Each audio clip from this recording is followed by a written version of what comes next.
দেখুন বন্ধুরা, আজকে আমি কড়াইশুঁটি দিয়ে ঘুগনি করব, তাই কড়াতে তেল দিয়ে দিয়েছি। এবার আলু দেবো, আলুগুলো ভাজবো, তার মধ্যে ফোড়ন দেবো তেলটা গরম হলে। দেখুন বন্ধুরা, আমি জিরে, লঙ্কা আর তেজপাতা ফোড়ন দিয়ে দিয়েছি। ফোড়নটা আমার ভাজা হয়ে গেছে, এবার আমি আলু ছেড়ে দেবো।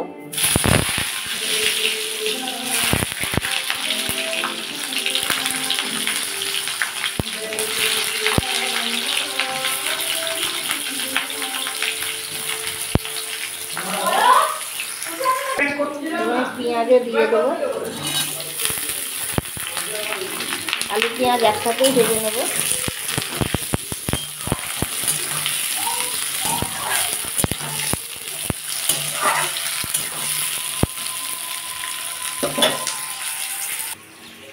দেখুন বন্ধুরা, আমার আলু পেঁয়াজটা ভাজা হয়ে গেছে। আমি এবার টমেটোগুলো দিয়ে দেবো, দিয়ে আবার ভাজবো।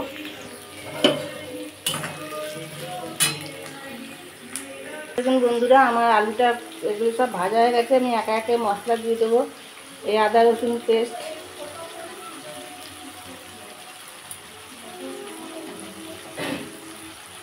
অল্প জিরে গুঁড়ো,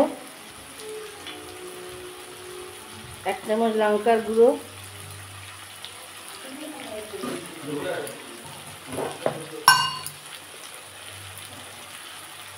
অল্প করে হলুদ দিয়ে এটাকে আমি এবার কষবো।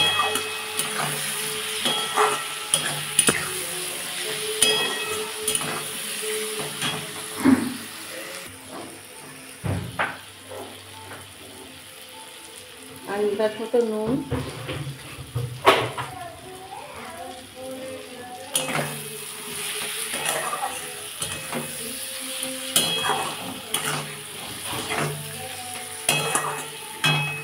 মটরশুঁড়িটা এর সাথেই দিয়ে দিতাম, কিন্তু মটরশুঁড়িটা যেহেতু বাপি খাবে তাই সেদ্ধ করেছিলাম কুকারে, তা বেশি সেদ্ধ হয়ে গেছে। এতে যদি দিই পুরো গলে যাবে, তাই জন্য এটা আলুটা আগে সেদ্ধ করে নিয়ে তারপরেই মটরশুঁড়িটা দিতে হবে।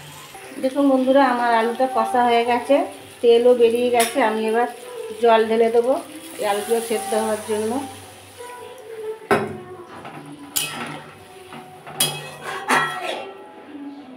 দিয়ে এবার চাপা দিয়ে দেবো। দেখুন বন্ধুরা, আমার আলুটা সেদ্ধ হয়ে গেছে। এবার কড়াইশুঁটিগুলো ঢেলে দেবো। ঠিক আছে, কড়াইশুঁটিগুলো একদম নরম হয়ে গেছে। এটা যদি কষতে চাই, এতে আর কিছু পাওয়া যাবে না।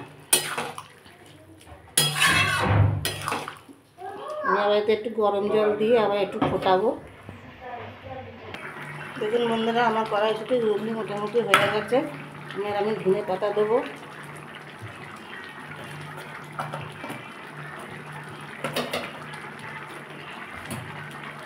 আর একটু গরম মশলা দেবো, দিয়ে এবার নামিয়ে দেবো। দেখুন বন্ধুরা, আমার কড়াইশুঁটির ঘুগনি হয়ে গেছে। ভালো লাগলে লাইক করবেন, সাবস্ক্রাইব করবেন, আমার পাশে থাকবেন। আমিও আপনাদের পাশে আছি।